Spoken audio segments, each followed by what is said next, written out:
In Daggerheart, it's not just the adversaries that are trying to kill you, your surroundings are too. Now, environments aren't just for combat, they can be used to elevate any scene in your game. You can make an environment to add difficulty to a market, create a dangerous trek across a frozen lake, or even enhance the stakes of a party thrown by a local lord that you were either invited to or most likely crashed. So let's take a look into Daggerheart's environments and how you can use them to improve your game. If you want to learn more about Daggerheart, please like the video and subscribe to the channel, so I'll be covering this game a lot to not only help you learn, but myself as well. Now, let's learn about environments by touching some imaginary grass, dealing with the stress of shopping, and find out how to operate in a social situation. Now, how do environments work and what are they? Environments are pretty much anything in the scene aside from you, the other PCs, and the NPCs controlled by the GM. Environments and adversaries kind of go hand in hand. Environments add to the scene to make the world feel more real and vibrant. Environments even have potential adversaries you could find in them. But of course, this stuff isn't set in stone, and you can adjust the adversaries and environments to fit your scene. Now, let's break down environments. Environments are broken down into 8 categories and designed around the style of a stat block to make it not only easier to understand, but to make adapting easier. More on adapting environments later on. Here are the 8 categories for what an environment is. First off is its name. Each environment has its own unique name. Each environment also has a tier, which will assist you in which area to start with based on the current tier of your party. Tiers are broken down as tier 1s for level 1s, 2 is for levels 2 through 4, tier 3 is for levels 5 through 7, and tier 4 is for levels 8 through 10. Now, of course, you can choose whichever environment you want, even if it's in a different tier. You'll just have to adapt that environment to kind of make it equal to the tier at which your players are currently playing in. You also have the type. The type is what kind of scene the environment best works in. But just because it may not fit the scene that you are working on, doesn't mean it can't. Up next is the description. An environment's description are brief sentences used to create an image in your head for that environment. Kind of like a rushing river that the players will have to come across. That river can be its own environment. Up next is impulses. Impulses are goals of the factors in that environment, but not the goals of the environment itself, such as an ambush is designed to overwhelm, scatter, and surround the players. This is the goal of those utilizing this environment. Difficulty for environments is very similar to the difficulty found in adversaries. Difficulty is the base at which you got to hit with your rolls to oppose the environment itself. The cliffside ascent has a difficulty of 12, which means your players need to roll a 12 or higher to climb that cliffside. Like I mentioned earlier, potential adversaries.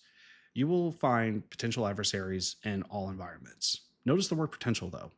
Like I said before, this part of the environment stat block is a helpful guide for what kind of enemies you can expect to exist in that environment, but these adversaries are not necessary to use the environment. Just helpful advice, but you can easily put adversaries in an environment you wouldn't expect them, and that could easily be part of your story. And the final part of the environments are the features. Features are inspiration for the GM. They are moves that the environment can use in place of adversary moves.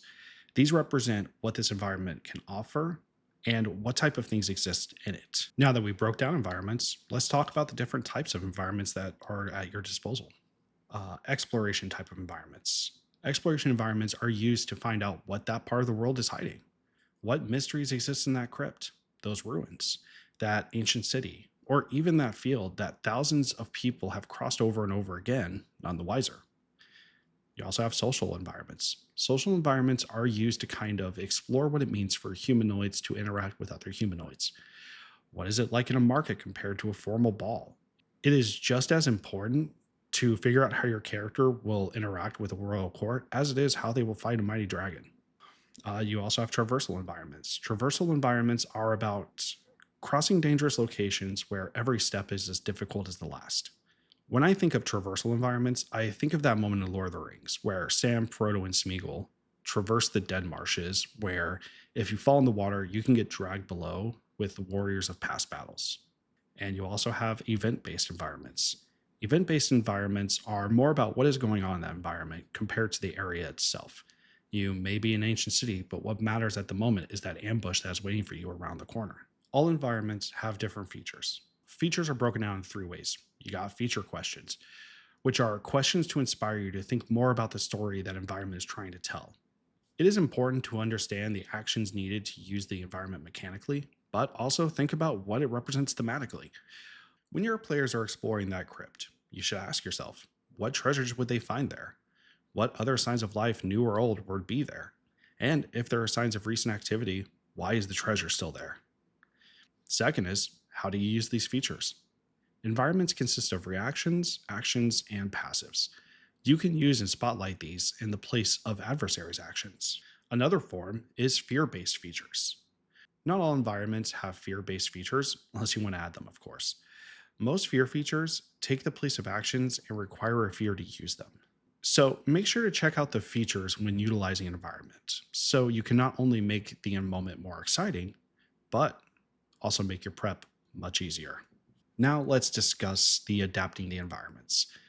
Sometimes when you look at the environments available, you see one that is like, this works perfectly for my session and I can't wait to use it. Then you look at the tier level and are like, what the hey? This is either too easy or too difficult for the level at which the party is. So do you just give up and rewrite the entire sessions plans? Nope. You just have to adjust it to fit the tier that your party is currently on. All you have to do is adjust the difficulty and the damage dice. Check out this chart with me. From tier 1, the difficulty is 11, and the damage dice is typically a 1d6 plus 1 to a 1d8 plus 3.